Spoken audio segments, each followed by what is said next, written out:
This year's GenCost report from the government-funded CSIRO has come out confidently claiming that wind and solar remain the lowest cost of new build energy generation. Joining us to see if that's right and get to the bottom of it is Nationals MP David Gillespie. David, great to see you. Great to have you back on the show. I kind of thought nuclear was a better way to go if we look around the world, but the CSIRO believe otherwise. Yes, they seem to have worked something out that the rest of the world has found the exact opposite. But the GenCost report is a very flawed document. They haven't even reconsidered nuclear in this latest one. But we in committees in Parliament interrogated what they did on nuclear back in 2019. And they got it from someone's website who got it from somebody else's website. And it was really quite unsubstantiated. But look, there's a whole lot of concerned engineers, eminent electrical and grid engineers who have written to AEMO. We presented their data at our November forum last year.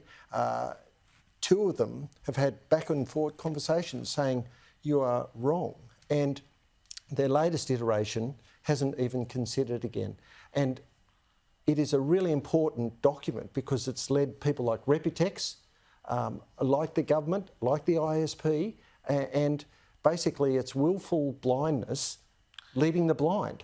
So we're all getting wrong information. Rita? But this is activist research. This doesn't seem to be research that is sound and dispassionate. It seems to have a predetermined idea because we look at the experience, as Rowan said, around the world, countries that are further down the renewables road than we are, and the cost ain't going down. In fact, the other things happening, and we need baseload power. At the end of the day, wind and solar ain't going to give us baseload power. So where is the addressing of those fairly critical issues in this report? Well, it's ignoring it. You know, it's bleeding obvious to everyone that's been involved in the energy system for long. It's not just me making this up. We've had a group of 10 concerned scientists and engineers write. We've had Adi Patterson writing, Stephen Wilson, Aidan Morrison. That article by Claire Lehman encapsulated all those arguments. They basically have ignored it and ignored the ramifications for the integrated system plan, which is AEMO's plan for the future. It's all based on misinformation. And you're right, Rita, it is activist reports. You know, they give the same time for a new build for a solar plant as for a coal plant, but a coal plant or a nuclear will last 60, 80 years. Exactly, James. So they... Yeah, and I mean, look, let's be really explicit about this. It's very technical, but when Chris Bowen gets up and he says in Parliament smugly that renewables are the cheapest form of energy, well, he's lying, right? Because explain to us what they have missed. And we were speaking earlier about the sunk costs of things that they don't take into account. And the other part of it has to be, of course, you know, even if nuclear is more expensive, well, if you're saving the planet, surely cost isn't an issue. Yes. What they fail to consider is the system costs. They talk about energy generation alone, but you don't just get your power in your toaster or your oven from a wind turbine right next door. It comes through a grid. Now, the grid costs go up exponentially with renewables because you need to build, you know, 23,000 kilometres of new grid transmission. You have to have new transmission, frequency control, all those things. 45% of your bill now is grid and transmission costs, and they're going to quadruple that. And that's David, why things are going up. David, you're a Nationals MP. You represent, you know, rural Australia, the bush, etc.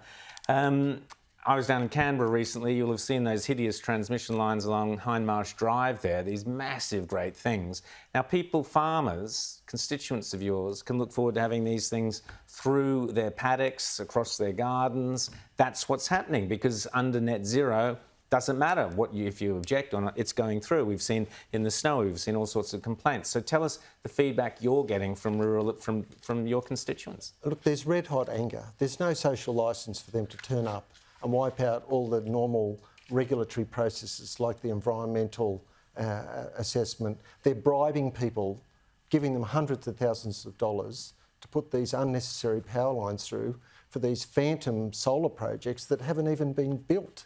And wind turbines. And all those grid and transmission costs, they're going to quadruple your bill. people are crawling over hot coals to come to Australia, invest their money, because they are going to get a regulated asset base return. So a solar farm only works 20% of the time on average, but they will be getting paid a fixed amount. Now, the whole grid is worth $29 billion now, and on Chris Bowen's figures, there's about $60 billion at least of investment. So there's going to be a regulated return for all those owners. It's an investment for grid owners. It's not an investment for cheap electricity. No. Well, no, and you're seeing these ugly solar farms going up. If you fly between Melbourne and Sydney, they're just absolutely spoiling the landscape where they're installed. These panels are coming from China, I presume. How long do they last? Where do we dispose of them?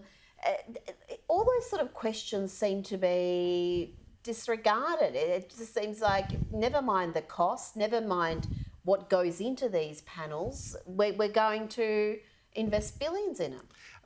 Well, the investors are going to invest billions in it, and they're going to get a return from your electricity bill. Yeah. That's what people don't understand. It's a grid for investors. It's not a grid for people using electricity.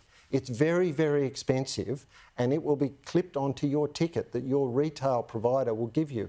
And it's the same with wind farms. Around Walker, they're turning that pristine country into an industrial park, 550 wind turbines in North Queensland. They're ploughing through proposed rainforests and remnant vegetation. If a farmer was knocking down one tree, he'd be in trouble. He'd be in jail, yeah, exactly. And they have just been given a leave pass by all these things.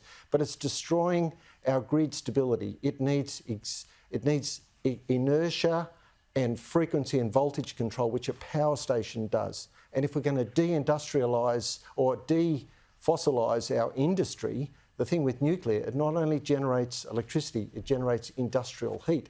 So a lot of processes that we do in Australia, heavy industry, can use the industrial heat. And solar panels and wind never give that. So is the coalition, is Peter Dutton going to come out with a coal to nuclear plan, a solid plan that is going to take to the election? Because we're hearing hints about it, but are we actually going to see there's good formulated plan? There's good reasons there's hints about it, because people like me and all these engineers have been doing exactly that all around the world. But we are the last of a kind. We're not the first of a kind. We're the last of a kind.